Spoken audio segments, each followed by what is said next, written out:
Good morning friends. எல்லாருக்கும் வணக்கம். கோயம்புத்தூர் போயிருந்தேன் ஃப்ரெண்ட்ஸ். பாப்பாவை பார்க்க கோயம்புத்தூர் போயிருந்தேன். அப்படியே இவருக்கும் இந்த ஆன்ஜியோ இது பண்ணினதுனால டாக்டர் டெஸ்ட் எடுக்கணுன்னாங்க. அதையும் பார்த்துட்டு கோயம்புத்தூரில் பிஹெச்சியில் தான் அவர் டாக்டர் ஆப்ரேஷன் பண்ணியிருந்தார். சரி, அப்படியே டெஸ்ட் பண்ணிட்டு பாப்பா 2வது மாதமாக இருக்காங்க.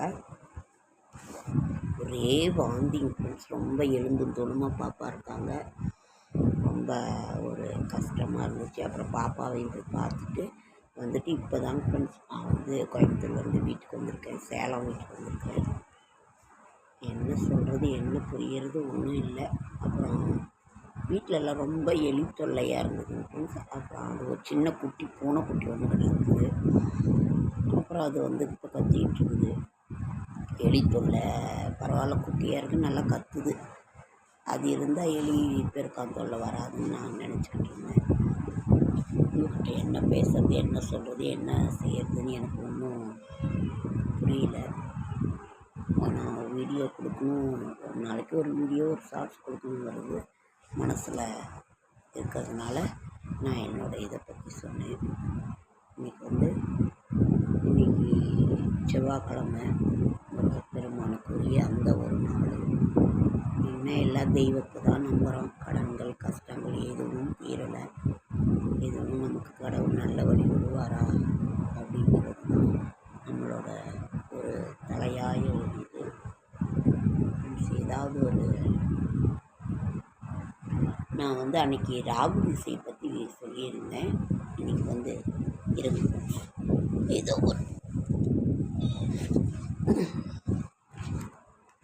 ஏதாவது ஒரு ராகு திசை என்ன பண்ணும் அப்படிங்கிறத நான் சொல்லியிருந்தேன்.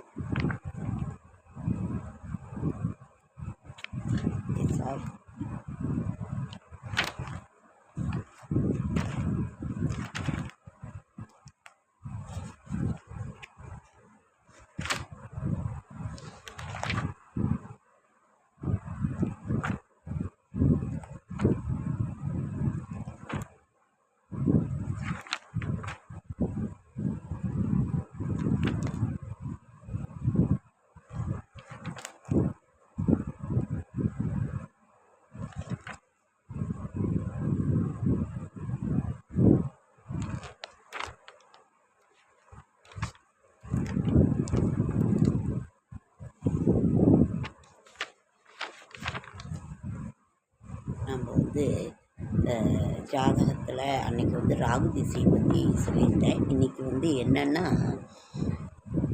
முதல் பாவகம், அதாவது நாம் லக்னம் ஜாதகத்தை பற்றி இது பண்ணோன்னா முதல் பாவகம் லக்னம் புகழ் அந்தஸ்து குணம் தோற்றம். 2ஆம் பாவகம் தனம் வாக்கு குடும்பம் கல்வி. 3ஆம் பாவகம் தைரியம் வீரியம் இளைய சகோதரம். 4ஆம் பாவகம் வீடு மனை வாகனம் சுகம் மற்றும் தாயார் ஸ்தானம். 5ஆம் பாவகம் புத்திரர் பூர்வ புண்ணியஸ்தானம். அதே மாதிரி புத்திரஸ்தானம் பூர்வ புண்ணியஸ்தானங்கிறத விட நமக்கு அந்த ப்ரமோஷன் அந்த மாதிரி கொடுக்கறதும் அதுதான் பூர்வ புண்ணியஸ்தானம் புத்திரஸ்தானம். அது 6ஆம் பாவகம் நோய் எதிரி கடன் கோர்ட்டு கேஸு வம்பு வழக்கு.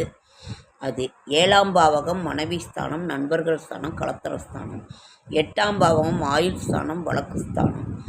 10ஆம் பாவகம் தொழில் ஸ்தானம். 9ஆம் ஸ்தானம் தந்தை ஸ்தானம் பாக்கியஸ்தானம். 10ஆம் பாவகம் தொழில் ஸ்தானம். 11ஆம் பாவகம் லாபம் மூத்த சகோதர ஸ்தானம். 12ஆம் பாவகம் விரயஸ்தானம் மோட்சஸ்தானம். இறைவனால் கொடுக்கப்பட்ட ஒன்றை எந்த ஒரு மனிதனாலும் மறுக்க முடியாது. இறைவனால் மறுக்கப்பட்ட ஒன்றை எந்த ஒரு மனிதனாலும் பெற முடியாது. இதுதான் இயற்கையினோட நியதி. இரவு முடிந்து பகல்தான் வரும், பகல் முடிந்து இரவு தான் வரும். நேற்று ராகு திசையை பற்றி பார்க்குறோம். நாளையிலேருந்து ஒரு திசையை பற்றி நான் சொல்கிறேன் ஃப்ரெண்ட்ஸ். ராகு தசை, கேது தசை, சூரிய தசை, சந்திர தசை, சுக்கிர தசை எதுங்கிறத நான் விரிவாக ஒன்று நான் உங்களுக்கு சொல்கிறேன்.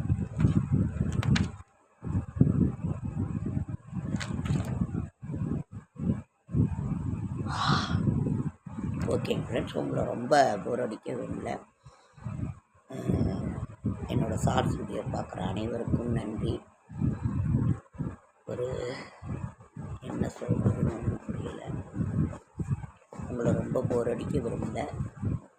எல்லாம் நல்லபடியாக இதாகணும்னு நான் கடவுள்கிட்ட வேண்டிக்கிறேன். நம்மளோட கடன்கள் கஷ்டங்கள் தீரணும்னு நினைக்கிறேன். பாப்பா 2வது மாதம் இருக்கிறதுனால குழந்தையும் தாயும் செய்யும் நல்லபடியாக இதாகணும் மனதார நான் ஆண்டவன்கிட்ட வேண்டிக்கிறேன். வேறு ஒன்றும் இல்லை. ஓகே ஃப்ரெண்ட்ஸ், அடுத்த வீடியோவில் சந்திக்கலாம். அடுத்தது திசாபுத்தி பலன்களை பற்றி நான் விரிவாக சொல்கிறேன். ஓகே ஃப்ரெண்ட்ஸ், நன்றி.